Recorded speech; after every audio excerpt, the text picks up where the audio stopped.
It's episode 16 of Inside the Game as we roll on right here on One Soccer and the One Soccer digital platforms. Gareth Wheeler with you. Hope that you are staying strong and healthy wherever you're watching from. Another week of great interviews coming your way right here on One Soccer. We've had the who's who of the soccer world join us, from Herdman to Montaliani to Landon Donovan, and today another absolute legend, and I'm thrilled to have him on tonight's show.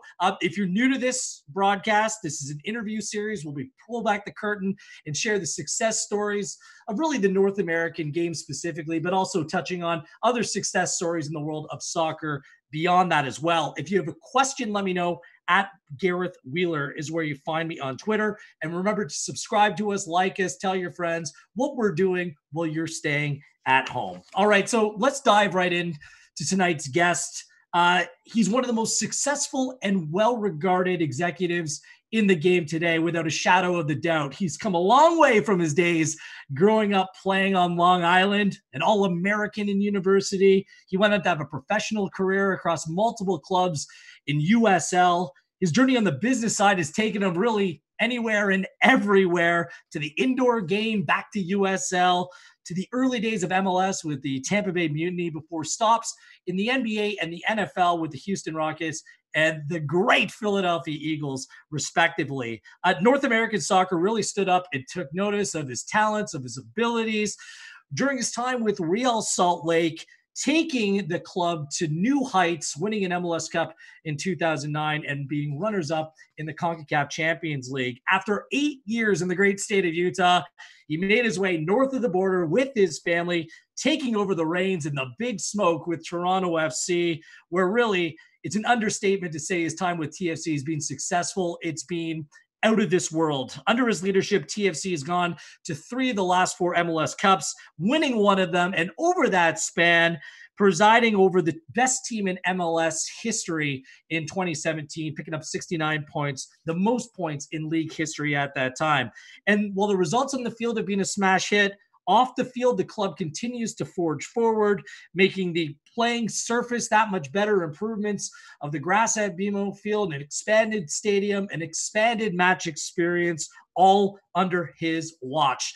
The bar has been set incredibly high, but with his ambition and his competitive demeanor, the club looks forward with great promise and direction with purpose. He always shoots from the hip. He always brings it. And we're thrilled he's taken some time here today. The president himself, Mr. President of Toronto FC and the Toronto Argonauts, Bill Manning, joining us here inside the game. How you doing, Bill? Good to see you. That was pretty good. Thank you, Gareth. I've never introduced you like that before, have I?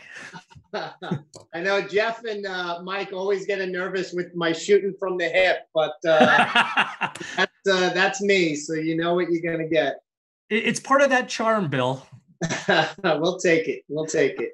I miss seeing you around. Usually I'm lurking around the halls of the BMO training ground. Instead, you're lurking around the halls of your own home right now. How are you and the family keeping? We're doing well under the circumstances. We've each found our routines. I think the sun coming out and some beautiful days. My wife is tending her garden, which is, I didn't realize how much you got to put into a garden. She spends all day there, which is it's great for her. Both my teenage boys are home. Actually, my one boy's 20 now, is university, but he's home. With my 17-year-old who's just starting now to look at universities himself, and is getting recruited by some schools, which is good for him. And I'm at it every day, and generally on a lot of these Zoom calls like we're doing right now between as I said, the multiple leagues, and I try to connect with different staff every single day, and players, just to stay engaged and to keep a pulse of what's going on. And it's one of the things I'm really proud of is how ultra connected we've really been at TFC. And it's funny, I don't have a lot of kind of required mandatory calls. A lot of them are just as we move along, because the mandatory calls get very old after a while. And we've really been very fluid in how we've interacted, and it's been really good. Very cool. I like behind you, we get a sneak peek at what we're going to delve into a little bit, the past of Bill Manning. But let's talk about the present, because Toronto SC players were allowed back in the facility, what, 2-3 weeks ago? It's Yep. been, Bill, for individual training sessions. How have the guys been? What is the response been to you? The spirit has been excellent. I haven't been down there. We have a very strict protocol on who's at the facility and how they come in and participate. But everything I understand, the spirit has been tremendous. A few guys have reached out to me personally just to say how pleased they are and how the precautions we took first off, but how they've been treated along the way. And it's exciting. I think the guys, even though they can't train together per se, just seeing each other and engaging that way, from what I understand, it's been very good.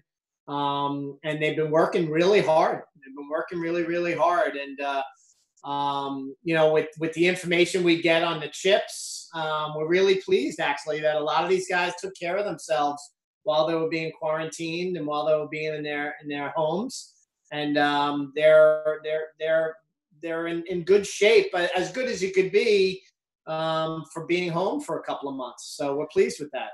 You've managed and been an executive with different teams, different leagues. I kind of shared some of it. There's no playbook for any of this though, Bill. So how have you been able to tap into your experiences in order to come up with some kind of game plan, which might change on a day-to-day basis?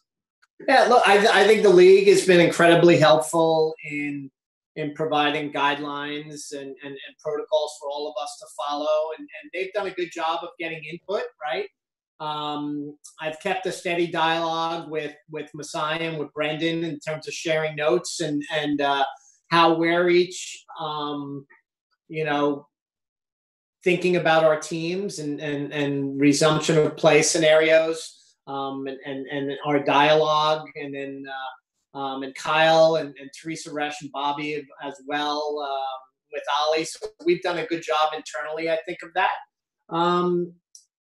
Like you said, there is no playbook for this, but I think, for me, the key is to stay connected, and really just to, for me personally, I wanted to make sure that everyone's families were comfortable and people felt good and that the club was looking after them both on and off the field during this period. And that when we come out of this, we come out of it all together. That to me is the most important thing. It must be such a great resource with your role with TFC and the Argos to have the Raptors and the Maple Leafs under the same umbrella. I mean, is it more than just the teams, with the leagues being in constant communication with one another about how best that everyone proceeds here? Yeah, and I think the leagues have done a really good job of sharing notes and sharing best practices. And I think the commissioner has been excellent during this time period. Look, it's extremely challenging times, and it's something, like you said, that no one planned for this. But as we're going through this, there's a togetherness that I'm really happy to be part of, frankly, and that's both internally with Masai and Brendan, and also externally in terms of the league, and sharing just different thoughts and ideas with different team presidents and speaking with Mark Abbott and Gary Stevenson and certainly the commissioner. I think we're in good hands. I really do. There's been well-publicized reports, I mean, throwing out different ideas, different concepts of what this season may look like. For you, in an ideal world, how would the next 6 weeks play out for you in the club, Bill, just from your own perspective, under your own umbrella? Yeah, I don't know. I hope we can progress forward. The goal all along is to always, get to a point where we're playing games again. It's difficult to really target or precisely say we can do this then, right? That's difficult. Right now where we're at, I hope we can continue to progress forward and eventually hopefully have some small group training, and then eventually leads into group training, and then eventually leads into potential games, with or without fans, and then with fans again. And then, when there's a vaccine, hopefully sooner than later, we get back to playing games. But the challenge, you have is it's very difficult to set a timetable. That's our biggest challenge. I'm thinking that things change all the time. What is kind of beneficial for not only MLS, but all these sports leagues is we're watching the Bundesliga play right now and the South Korean league. Have you been in contact with those leagues? I'm guessing you've been watching from afar and watching very closely with great interest. Yeah, I actually had a friend of mine send me over the plan for the Bundesliga that they had, and it was very thought out, very well thought out. And you just had the Bayern game against Dortmund, which I think seals the league for Bayern. And I think they've done a very, very good job. So certainly hats off to them. And I think everyone is watching. But I think all these various scenarios don't come without their challenges, and right. So, they certainly have their challenges as well. But I compliment them for trying to move forward and doing so in a very thoughtful and serious manner. And so hopefully we can learn from where they're at now, and I wish them continued success and safety actually over the next few weeks. TFC's fans, I mean, they're understanding, they're supportive of what's happening. They're itching. They want to see the boys in red back on the field of play. Is it best to say maybe we're perhaps cautiously optimistic that we'll see them on the field in the not so distant future? Cautiously optimistic. I hope so. Yeah, it's cautiously optimistic is probably the best way to put it. The tough part is timetables. And I think we continue to move along. We're being, certainly in every single market, we're being very cognizant of the provincial and the state guidelines, and even the federal guidelines in terms of traveling back and forth if we ever get to that point. And that's not just us. It's the NBA, it's the NHL, it's Major League Baseball. It's I think we all want to get back to a point where we can resume life, like it was. And what I do hope is that there's certain things that come out of this that live as we go forward as well. And I do hope for a vaccine soon. Hear, hear. We'll get more and we'll talk more about Toronto FC in just a few moments' time, but you have the dream job for so many people. There's only 26 of them. There will be 30 in the coming years in Major League Soccer, but being the president of a professional soccer team, the top flight in North America, and let alone being the president of a CFL team as well, Bill. So let's kind of revisit how this all played out. You grew up in Massapequa, New York. Now, doing my research, you're one of a number of famous people from there in Long Island. Yeah. Who are some of the dignitaries that reside from Massapequa or originally come from Massapequa? Yeah, no. So I grew up with the Baldwins, and so Billy and Steven were friends of mine. There's a sister named Jane who was my grade. Alec was known back in the day as Xander. His real name's Alexander. Really? He was known as Xander Baldwin, and there was another brother, Danny. They were all on the wrestling team, and so I was in the wrestling team in high school as well. But Billy and Steven was a year younger. Billy was 2 years older. Those two were friends. Jerry Seinfeld went to Massapequa High School, and obviously Seinfeld fame, and he was. Probably the most famous, him and Alec Baldwin from Massapequa. There was a few scandalous people. Joey Buttafuoco lived in Massapequa, and Jessica Hahn, if you remember back in the day, went to Massapequa High School. And it's funny, I'm reading a book right now called The Sins of My Father. And so Carlo Gambino, who was the mafia kingpin, lived in Massapequa, but then there was a guy named Roy DeMeo who lived in Massapequa, and I didn't even know, and he was like one of these mafia guys. And so it was a little crazy, but also a friend of mine, if you ever watch Fox and Friends, Brian Kilmeade. He played soccer growing up. He was a grade ahead of me, and he's had a very successful career. He actually did play-by-play when I was with the Long Island Rough Riders very early in my career. And he's clearly gone on to bigger and better things with Fox and Friends. So we had a lot of people. There's a guy named Steve Guttenberg who was on Police Academy. And oh yeah, the original Supergirl, and the guy, the Stray Cats was an old band back in the day. They were. I have James Dolan is from Massapequa. Brian Baldinger. I mean, Brian Baldinger, it's funny. There was a number of Baldingers.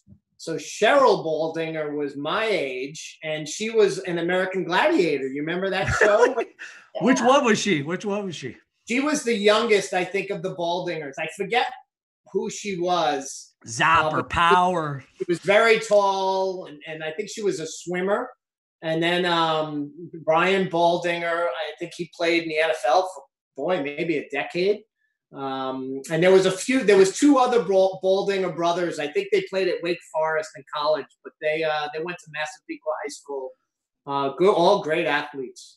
I still have you atop the list of most famous people from Massapequa because I know you. That's first and foremost. So why soccer? I mean, it's such a place where there's clearly opportunity for so many people. How did you fall into the game of soccer?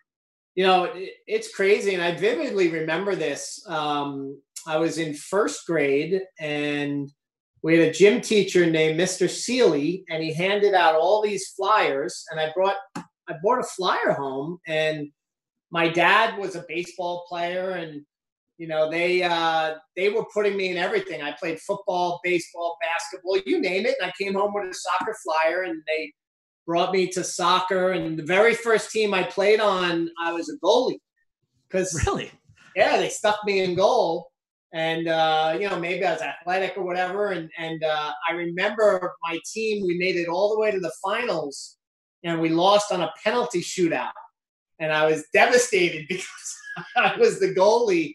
And it's crazy. It actually came down, and it's one of the earliest memories I have. It came down to this penalty shootout, and it went to the 11th kick, and their goalie scored on me, and then I missed. I actually came up. I kind of missed the ball almost, and it dribbled a few feet, and I was devastated. But it's so funny. It just even goes back to my early character. I was so determined to right the wrong of losing in penalty shots that I actually practiced in my backyard as a very young boy, because I was going to play in the field and I was going to score goals, and I wound up doing that. And I played baseball till I was around 16. And then I actually, as got a little bit older, and I met the Baldwin brothers and the Bevilacquers, some people in my town, and I wound up joining the wrestling team, which was a fantastic sport. Very, very tough. You learn a lot about yourself one-on-one on the mat with another person trying to pin you. But it was really good, and I'm glad I did it. But soccer stayed with me my whole life. And I wound up, I think U10, I wound up making my first travel team. And the very first airplane ride I took was to the Robbie tournament in 1979. Oh, wow, up here in Scarborough. Remember, yeah. And so we came up here and played in the Robbie tournament. We went 2-1 in group play, but we didn't get out of our group. Wexford, we lost to Wexford. And then I wound up playing on some select teams, and my youth team was a very, very good team. We had a number of guys that went on to play in college, and it was a good soccer town, Massapequa. I like how you had the Toronto connection early.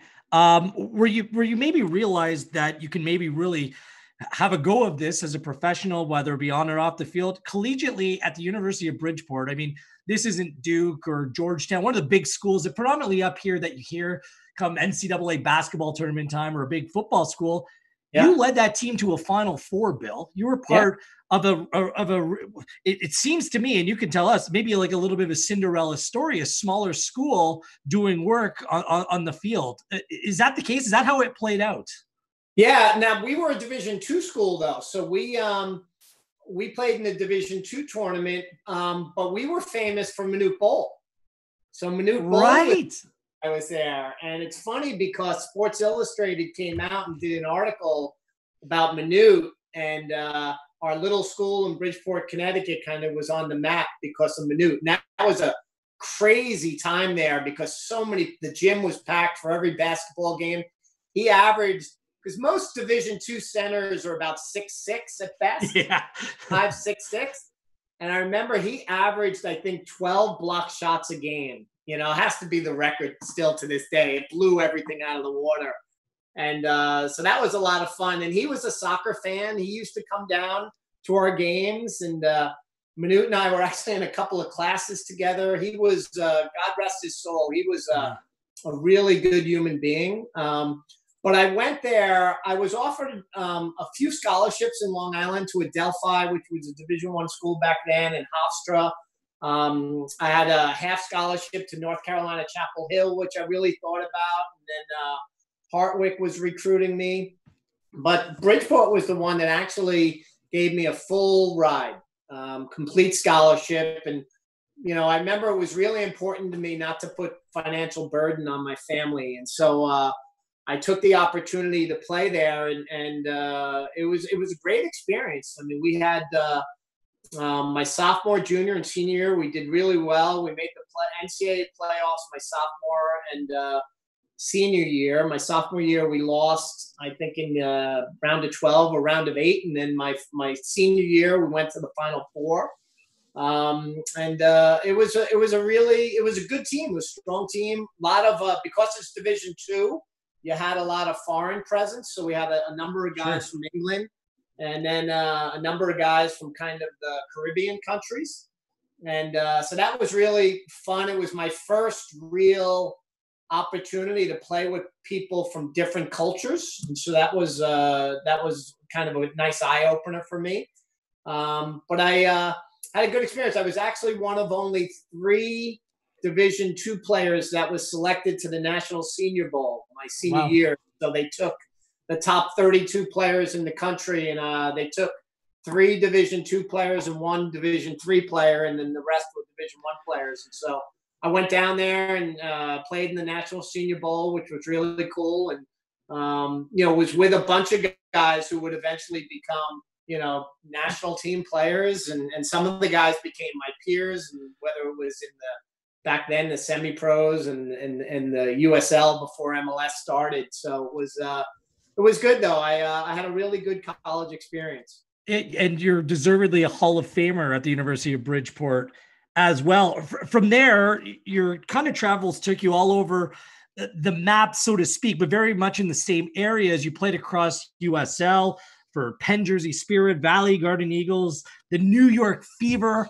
Like Bill, these were like the difficult times in terms of professional soccer in this country, because this is all pre or in the build up to the 94 World Cup, which is really kind of the turning point for soccer in the United States. How difficult was it during those years to kind of make it as a professional and make it in the industry? Yeah, when I was growing up, the Cosmos were around. So I remember going to Cosmos games, and that was big, right? They were getting 70,000 people at the old Giant Stadium.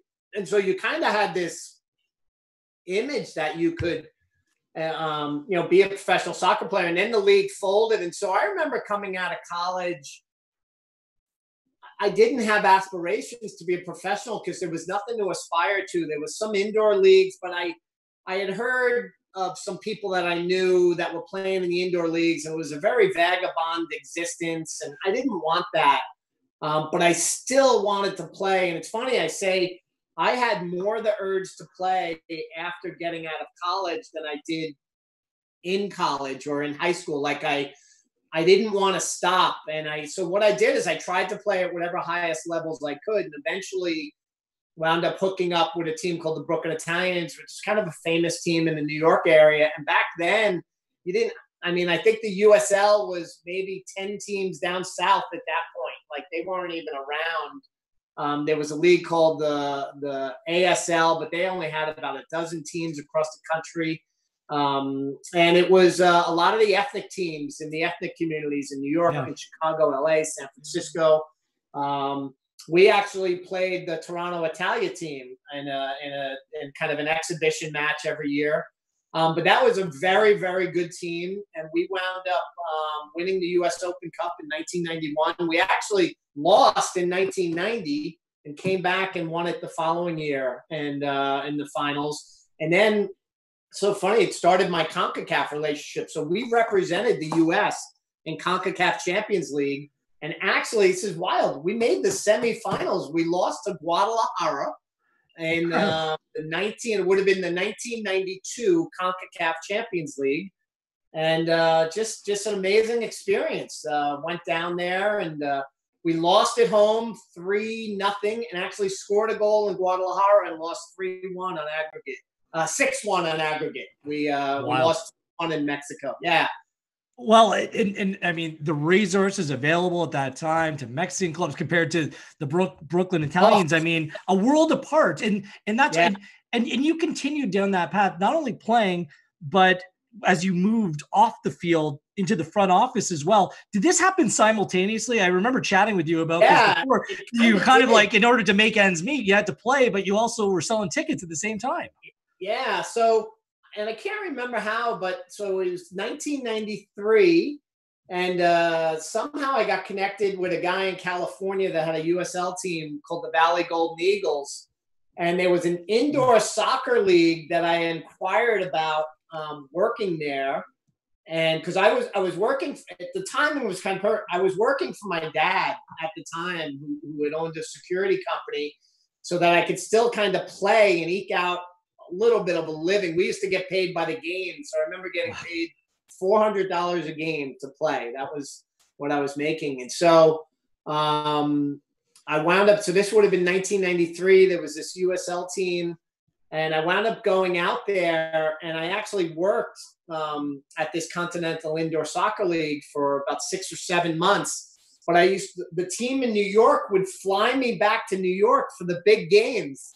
And so I was playing in the USL with the Valley Golden Eagles, and I went back to New York. By this time, I was playing with a team called the New York Cyprians, which is another it's a team that's won the U.S. Open Cup over the years. And it's just crazy times. And eventually the indoor league said, and they're like, look, we need you on weekends. We got games. And I wanted to play still. And so I had an opportunity to go back to New York. And this is where it really started. It was a team called the New York Fever that was going to play in the USL as it expanded to the Northeast. And Peter Vermes played on that team with me. He's a very good friend to this day. John DeBrito just passed away about a month ago. Nicky Kites, Georgia Acosta, some very good players are on that team. And Bob offered $2,000 a month for me to play, right? And, it wasn't a lot of money. And I wanted to see if I could make extra money. And he said, look, why don't you come work in the front office and I'll pay you an extra $1,000 a month. And 2 other guys took the same deal, a guy named Chris Santo and a guy named Tom Lips. He paid us each an extra $1,000 a month. So I got paid $3,000 a month, and I would go in with my tie on and I would try to sell group sales and sponsorships. And, I helped out with operations and anything that they needed, really. And then at 3:00, I'd leave. Practice was at 4:00 every day. I'd go over to the locker room at Westchester Community College. I'd get into my soccer clothes and go practice. And it was amazing because that really got me so interested in trying to make a career of this. And MLS, you started hearing about this league that was going to start. And that was 1994 when I played with the New York Fever in the USL. And I decided I'm going to make this career. I'm going to make a career of this. And I played for a couple of years, and I was 30 by the time MLS came out, 31 actually. And so I wasn't going to go down that path. A few of the guys like Peter Vermes did great. He went on and played another 4 or 5 years. But I got a phone call from the Long Island Rough Riders, which is where I was from. They're still in existence today. They play in the USL. And they asked if I'd be the general manager and retire from playing. And I did that. And they had just won the championship the year before. Tony Meola played for them, Chris Armas, Giovanni Savarese. And I took over the team, and we wound up making the Final Four a couple years in a row. And my career started really from there. But it was the opportunity Bob Butler gave me with the New York Fever for an extra $1,000 a month that kind of set things up for me. We need to talk RSL and TFC, but we're limited in terms of time. But your first foray into MLS was with the Tampa Bay Mutiny in 2000. I mean, although there is entertaining players in the field like Ralston and Valderrama, like off the field, that market just didn't work at that time. I'm assuming if the conditions were the same as they are here in 2020, that team could have worked in a different way. But what was that experience like coming into a franchise which struggled to draw off the field, but gave you your kind of foot in the door into this, what's turned into 25 years later? I would say bittersweet. I spent 2 years in Minnesota after Long Island, where my team actually won the A-League, USL A-League championship in 1999. We lost in 1998. And I was introduced to Don Garber. He was new commissioner. And I wound up meeting with him and Mark Abbott in New York. They had this opening in Tampa Bay. The president at the time had gone up to take over the New York team. And Don Garber gave me my offer on a Post-it.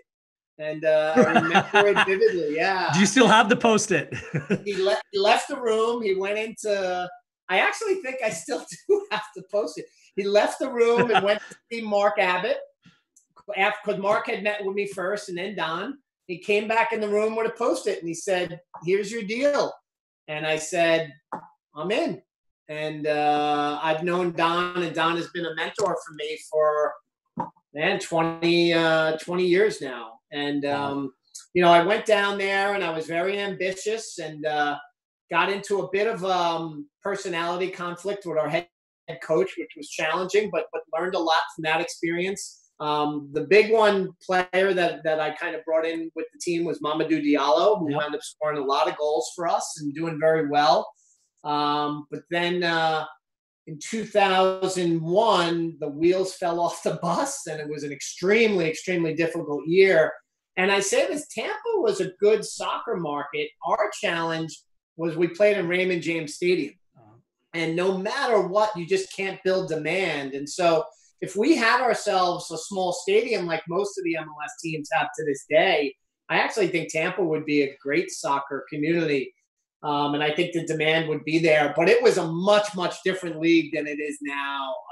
The budgets were smaller. The players don't get the off-field treatment that they do now, and being looked after. And the league has come so far, both in terms of the talent level of the players we have, and also the treatment of the players, but also just the fans, right? And just where we are. But it was a great growing experience for me because I learned a lot in those 2 years. And then when the league folded, like in retrospect, you can look back, I get it. I understand why they had to fold the two Florida teams at the time. But I was very kind of angry and hurt as well because I ended on a bad note. 2001 was a very bad year. And if you know me enough now, I'm coming back, strong, right? And so I had a full plan. There was a couple of players, 3 players we were bringing in. One was a player named Colin Hendry who had played in England. Yep. There's another, Lubo Moracic was another player that we were bringing in, and then a player from Costa Rica named Alonso Solis. And the deals that I'd worked out with an agent named Raven Sparks, because the league wasn't going to go through, we couldn't bring in those players. And I never got my chance to make that team work. And so and knowing you, I know that sticks with you as well. But I actually exercised my demons with Real Salt Lake. Bingo. You joined Real Salt Lake a few years later after stops with the Houston Rockets. You helped open the Toyota Center there, and with the Philadelphia Eagles as well. Was the goal always to come back to MLS at some point, Bill? I always knew I would get back, and I say this, leaving the confines of soccer to go to the NBA and then the NFL was the best thing I ever did in my career. It actually set me apart from most other executives in the league. A lot of times you'll have kind of a guy who's a chief business officer, or you'll have a GM who's kind of a chief soccer officer. Not very many true team presidents who can oversee the business side and the soccer side. And so what the NBA and the NFL experience did for me is I worked strictly on the business side, and gave me so much insight into that world, and selling, and I'd always done it at a minor league level because you're kind of a jack of all trades. But at the major league level, at the Houston Rockets, sold I think $10 million in sponsorships in my 2 years there, and then the Philadelphia Eagles helped grow the business. It was about $50 million in sponsorships and premium seating, grew it to about 80 to 90 million, and was with a really good team when Andy Reid was the coach, but strictly on the business side. But I never took my vision away from where MLS was going, because I wanted to actually go back and prove myself. And well, you went to Real Salt Lake, and honestly, almost immediate success, kind of like the TFC formula. You had a good mix of players, but I always remember watching from afar and hearing your name saying, what's in the water in Salt Lake? Because this team seemingly punched above their weight at a time where big clubs were coming into the league, Bill. When you look back at those 8 years, I mean, are you surprised by the success that you and the club had at that time, or were just all the ingredients right? Yeah, all the ingredients were right. We had a really good combination with myself. Garth Lagaway was my general manager. We've both since moved on and been in 3 of the last 4 MLS Cups. He's got me 2-1 now. I told him before. And then we had a very good coach in Jason Kreis, and we all got along well, and did a lot of things together. And then we had just a really good group of players that were in the primes of their career, and things came together. And that was a team that we had a lot of almosts, but we also did win. We went to 4 conference finals in 7 years, and we won 2 of them because we went to 2 MLS Cups, and we won the 2009 MLS Cup. But we were in the conference finals in 2008 and again in 2011, where we lost to a great LA Galaxy team, one of the best teams that I've seen. I think my 2017 TFC team, arguably one of the best teams in MLS history, but that 2011 Galaxy team was as good a team as I've seen up until 2017. And Omar Gonzalez played on that team, and the Galaxy. We went to the CONCACAF finals in 2011. I'm actually the only soccer executive that's been to 2 CCL finals. And my team lost on aggregate 3-2. We actually tied in Mexico 2-2 and came back to Salt Lake, and we lost 1-0 on, I think it was a 42nd minute goal by Leo Suarez, who was a very, very good player from Monterrey at the time. We lost an aggregate 3-2. And that team was just almost there. And so that was I'd say it was a great collection, a great team for about 5 years with a great collection of players that could have had legendary status had we won in 2013 MLS Cup. We lost in the U.S. Open Cup finals that year had we won that CONCACAF. That was a team, though, that when you look at the great dynasties in MLS, that was a top 10 dynasty, I think, for a good 5-year period. If you took a 5-year period for clubs, that's a top 10 5-year period. And you can make the same argument right now. Toronto FC has a dynasty going on under your watch. You're coming up on your 5-year anniversary at the club, Bill. 3 MLS Cup finals in the last 4 years. Yet when you were coming in, Tim Leiweke was on his way out. Did you have any reservations about joining Toronto FC at that time? I mean, it presented opportunity, but based on track record, and it came with some warning signs as well, especially considering right before you joined, or right after you joined, I should say, Toronto FC lost to the Montreal Impact in their first ever playoff game, and quite decisively so. Yeah. Once I made the decision to join, there were no reservations. It was, what can we do to make it better? And I thought there was some good building blocks there. I had known Greg from the RSL Academy, and I always thought him to be very studious and well thought out, good soccer mind. And I didn't know him well, but I knew enough about him that my impressions were good. Tim Bez, I knew a little bit from his work at the league office. And, what I found was a good soccer mind, a good person. They had started to build some of the building blocks. And then you look at the roster and you say, okay, you got Sebastian Giovinco and Josie Altidore and Michael Bradley. What I felt, though, is we needed some more MLS workers. And like I give examples at Real Salt Lake, we brought in Will Johnson. We brought in Robbie Russell, who wound up scoring the decisive penalty kick for us. Guys that were going to be good workman-like MLS players.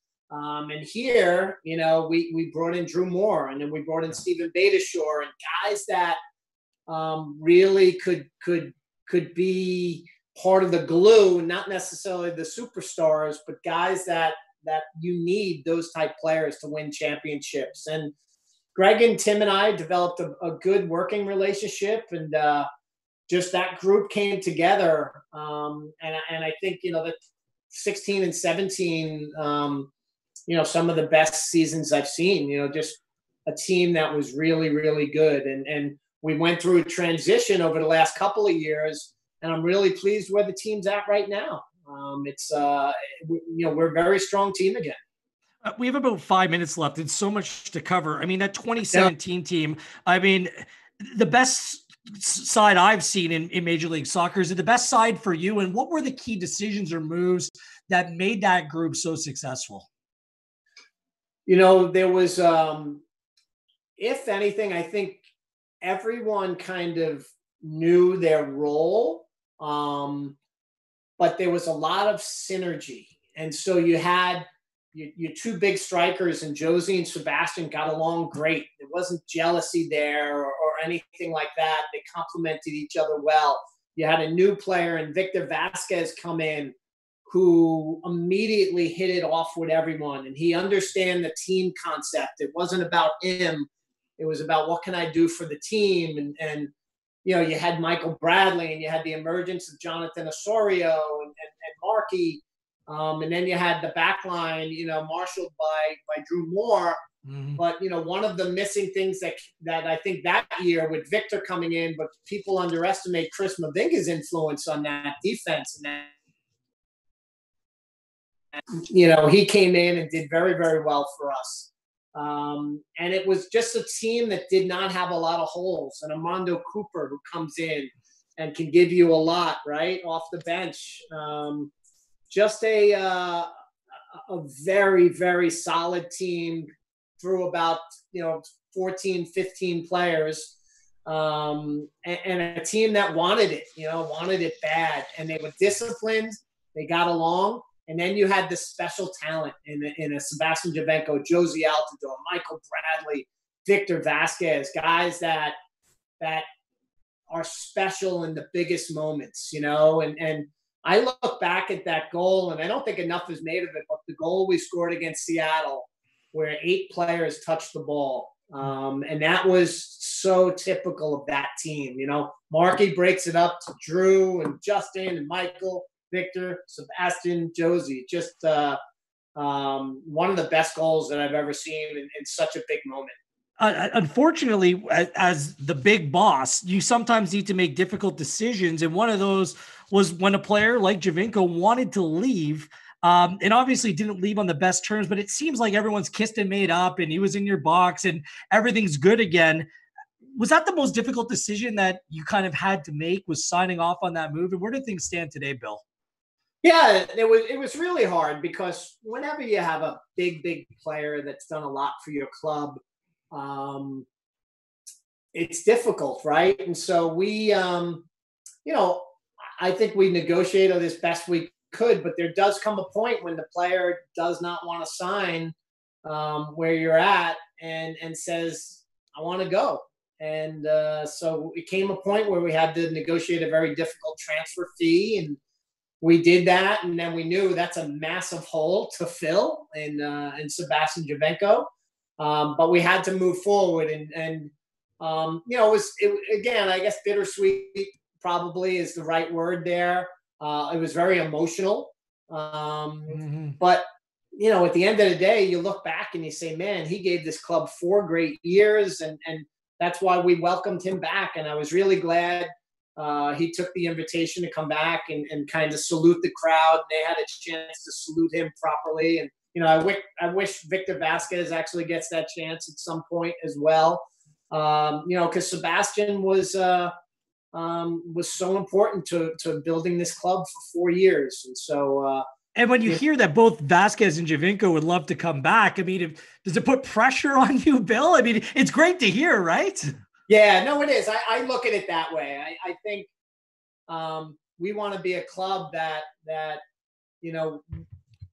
sometimes and players sometimes want to leave for different reasons, whether they're not starting or they maybe can make more money someplace else, right? There's just different reasons.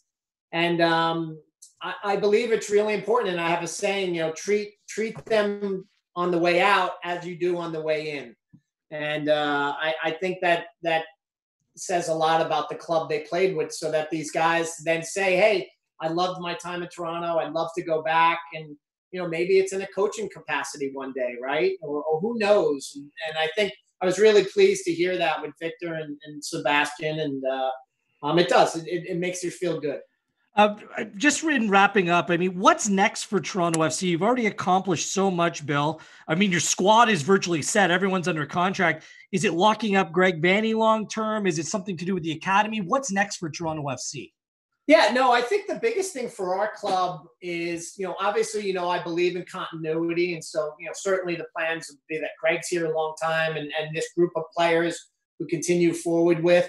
My goal for this club is that we are consistently a championship contender. And so when you look back over time, like I look back at Real Salt Lake for that good 5-6 year period, even 7 years, we were in the mix every year to be an MLS Cup champion. And I think with this team and this group of players, I want to be able to look back 10 years from now and say, man, that was a decade of success, right? And I still, that 2019 was so important to this club because of 2018 failure not to make the playoffs and how talented that group of players was. But we just had so many injuries and some inner turmoil on that season. And to sort of bounce back the way we did in 2019 was so important. And I think that this is a club that's not going to falter. We're going to continue to drive and aspire to win championships. And that's, a goal of mine would be, can we be a club that has a 10-year, a decade of dominance and a decade of continuity? That for me would be the goal. So I still see a lot of runway for this club. You got to get running. Do you have a 30-second message to give to Toronto FC and Argos fans at this time to reassure that their teams are in good hands right now, Bill? Look, it's, with TFC, all for one means something. And I say this all the time. It's the players, it's the staff, but it's our fans as well. And so we're all going to come out of this and we're going to learn. We're going to be strong. And I can't wait till the day that we play in front of a packed house at BMO Field. I mean, it seems like a dream now, but it's going to happen. And, I just can't wait till that day. I think sports in general is going to be something that brings communities back together. And I think it's something that we all need. And certainly we're going to go through all the right safety precautions, but eventually get to a point where we get full houses again. And so we miss everybody, though. We miss our fans. And I hope everyone is healthy and safe. And, we appreciate all the support. Great stuff, Bill. On to your next Zoom call, okay? Thank you so much for making some time, and we'll chat again soon, okay, Bill? All right, buddy. Thanks, Gareth. The president of Toronto FC and the Toronto Argonauts, Bill Manning. There he goes. He's got another meeting to attend to. We appreciate his time here this evening. Programming update. There will be no Inside the Game Thursday night, as I'll be hosting the kit launch for Atletico Ottawa. You can tune into that 7 p.m. on the Canadian Premier League and Ottawa Facebook channels. I'm sure you'll be able to track it down as we unveil the new look for the Canadian Premier League's newest side. Coming up later on this week, It's happy hour with a focus on the female game, and the hangouts continue to roll on right here on One Soccer, the One Soccer platforms. So continue to subscribe and tell your friends all about it as we continue to inch closer to seeing actual football being played this side of the Atlantic Ocean. Follow Kurt Larson, follow Oliver Platt. These two are breaking down and bringing you the latest on what's going on in terms of the Canadian Premier League and a potential return to action. I want to thank David and Armin and Mike and everyone else for helping make that happen today. There was only so much we could get into, time restraints today, and we want to thank Bill Manning for his time as well. On behalf of everyone here at One Soccer, I am Gareth Wheeler. Stay home and stay safe.